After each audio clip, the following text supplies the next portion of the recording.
Hello everyone. आज का हमारा टॉपिक है fathers of various revolutions in India. देखो, इसमें आपको जनरली दो टाइप के क्वेश्चन पूछे जाते हैं।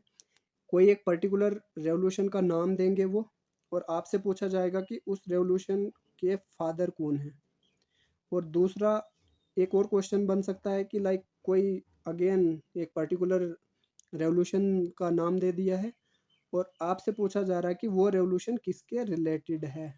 ठीक, तो ये दो क्वेश्चन जनरली आपसे पूछे जाते हैं। अब इनको समझने से पहले मैं आपको समझाना चाहूँगा कि ये एक्चुअल में रेवोल्यूशन होता क्या है। ठीक है, कोई एक ऐसी सडन चेंज किसी भी चीज़ में, लाइक अगर हम एग्रीकल्चरल रेवोल्यूशन के हिसाब से देखें तो हम सपोज करो राइस को हम उठाते हैं। ठीक है, नॉर्मली राइस इंडिया में प्रोड्यूस हो रहा था, बट उसमें एक अचानक से कोई चेंज लाई गई। अब चेंज में क्या होगा कि उसकी क्वांटिटी को बढ़ाया होगा या फिर क्वालिटी को बढ़ा दिया होगा, है ना, या फिर उसकी वैरायटी में एडिशन किया गया होगा। ठीक, ये सारी चीज़ें जब हुई तो एक चेंज आया, उसी चेंज को हम रेवोल्यूशन बोलते हैं। और जो इंसान जो शख्स इस चेंज को इस रेवोल्यूशन को करता है उसको उसका फादर कंसिडर कर दिया जाता है। एग्जाम्पल के तौर पे समझने की कोशिश करते हैं, जैसे स्वामीनाथन जी हैं, वो हमारे राइस के फादर हैं। ठीक, तो स्वामीनाथन जी ने इसमें कुछ ना कुछ इम्प्रूवमेंट किया होगा राइस वाली प्रोडक्शन में, जिसकी वजह से उनको फादर ऑफ ग्रीन रेवोल्यूशन बोल दिया गया। फादर ऑफ राइस भी आप उनको बोल सकते हैं। तो आई होप अब आपको समझ आ गया होगा कि रेवोल्यूशन होता क्या है और फादर कैसे कंसिडर किए जाते हैं। चलिए अब हम जल्दी जल्दी रेवोल्यूशंस के बारे में समझने की कोशिश करते हैं। दो चीज़ें आपने माइंड में याद रखनी है, एक तो फादर, दूसरे नंबर पे कि कोई रेवोल्यूशन किसके रिलेटेड है। क्लियर? तो सबसे पहले हमारे पास आता है ग्रीन रेवोल्यूशन। ग्रीन रेवोल्यूशन के फादर हैं स्वामीनाथन जी, MS स्वामीनाथन जी। और ग्रीन रेवोल्यूशन किसके रिलेटेड है, तो rice and wheat crops production के रिलेटेड। क्लियर? बहुत ही ज़्यादा इंपॉर्टेंट है, बहुत बार पूछा गया है। नेक्स्ट आता है वाइट रेवोल्यूशन। वाइट रेवोल्यूशन के फादर है डॉक्टर वर्गीस कुरियन। किसके रिलेटेड है वाइट रेवोल्यूशन, तो वो है मिल्क एंड डेयरी प्रोडक्ट्स के रिलेटेड। नेक्स्ट क्वेश्चन हमारा क्या बन सकता है, ब्लू रेवोल्यूशन। ब्लू रेवोल्यूशन के फादर है doctor Arun Krishnan and doctor Harilal Chaudhary. किसके रिलेटेड है ब्लू रेवोल्यूशन अगर पूछा तो, fish and aqua production. Next हमारे पास आता है येलो रेवोल्यूशन। येलो रेवोल्यूशन के फादर है सैम पिट्रोदा और किसके रिलेटेड है, ऑयल सीड के रिलेटेड है। ठीक, हमारे पास अगला रेवोल्यूशन आता है पिंक रेवोल्यूशन। ये भी इम्पोर्टेंट है, दुर्गेश पटेल इनके फादर हैं। और पिंक रेवोल्यूशन किसके रिलेटेड है, मीट एंड पोल्ट्री प्रोसेसिंग, बहुत इंपॉर्टेंट है ये भी।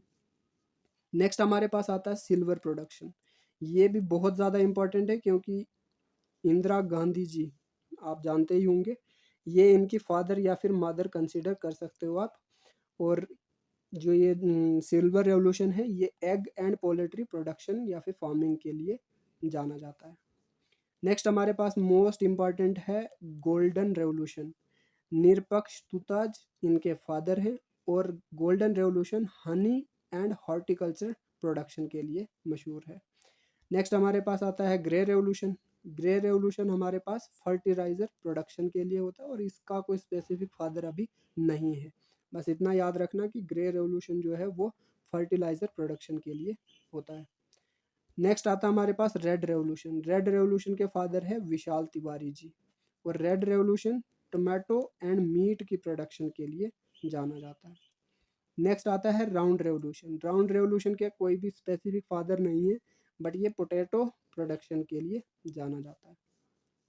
नेक्स्ट हमारे पास आता है ब्राउन रेवोल्यूशन। ब्राउन रेवोल्यूशन में फादर हमारे पास है हरिलाल चौधरी। और ये किसके रिलेटेड है, ये है related leather and cocoa production के। Clear? Golden fibre revolution, most most important. Golden fibre revolution jute production के रिलेटेड होता है। ठीक है, ये बहुत बार क्वेश्चन पूछा गया है तो आपको याद रखना है। एक होता है silver fibre production, silver fibre revolution. इसमें आपको याद रखना है ये कॉटन प्रोडक्शन के रिलेटेड होता है, इसका भी स्पेसिफिक फादर नहीं है। एवरग्रीन रेवोल्यूशन में आपके स्वामीनाथन जी हैं। इसके अलावा आप ओवरऑल एग्रीकल्चर प्लस राइस और वेट, क्योंकि अब यहाँ पे एवरग्रीन में सारी एग्रीकल्चर प्रोडक्शन आ जाती है। तो ये याद रखना स्वामीनाथन जी का है, बहुत ज़्यादा इंपॉर्टेंट है, इसको भूलना मत। ठीक है, evergreen revolution is related to overall agricultural production, उसमें आपने राइस एंड व्हीट को स्पेसिफिकली याद रखना है। और फादर कौन है? Swaminathan ji. Father of Indian industry, देखो अब तक हम कर रहे थे एग्रीकल्चरल रेवोल्यूशन, अब आ गया इंडस्ट्रियल रेवोल्यूशन। इंडस्ट्रियल रेवोल्यूशन में पूछ सकते हैं कि कौन है इंडस्ट्रियल रेवोल्यूशन का फादर, तो वो है जमशेदजी टाटा।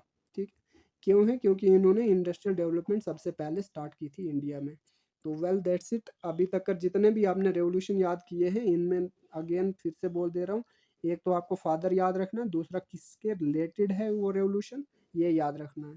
ठीक है, तो चलिए, थैंक यू सो मच, मिलते हैं किसी दूसरे लेक्चर के साथ।